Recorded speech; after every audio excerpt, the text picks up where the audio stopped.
যা গরম এখন, এই বিকেলবেলা পাম্প চালিয়েছি, পাম্প চালিয়ে আর এই গাছের টবগুলোকে, আমার বড় বড় খুঁড়ি তো, পুরো ওইগুলোকে একদম ভিজিয়ে ভিজিয়ে দিচ্ছি। খুঁড়িগুলোকে ঠান্ডা করে না দিলে না, এগুলোতে বেশি করে জল না দিলে মানে আবার শুকনো হয়ে গেলে গাছগুলোই কষ্ট পাবে আবার।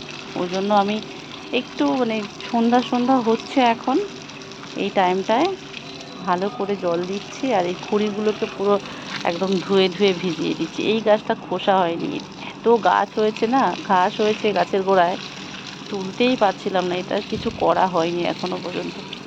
এগুলো হয়েছে মোটামুটি ট্রিটমেন্ট একটু, ওই জন্য ফুলটাও একটু ভালো হচ্ছে।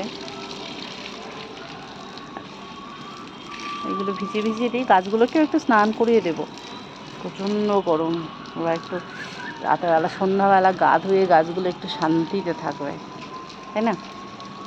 আমি যখনই জল দিই গাছগুলোকে ধুয়ে দিই, তার কারণ রাস্তার ধারে বাড়ি তো, প্রচণ্ড ধুলোও হয় পাতায়, ওই জন্য ধুয়ে দিই খুব একটা। কিন্তু মানে ওই একটা ডাস্টি ব্যাপার যে থাকে, সেই ডাস্টি ব্যাপারগুলো আমার গাছে নেই। আমি প্রতিদিনই যখন গাছে জল দিই এইভাবে জল দিয়ে দিয়ে গাছগুলোকে ধুয়ে দিই।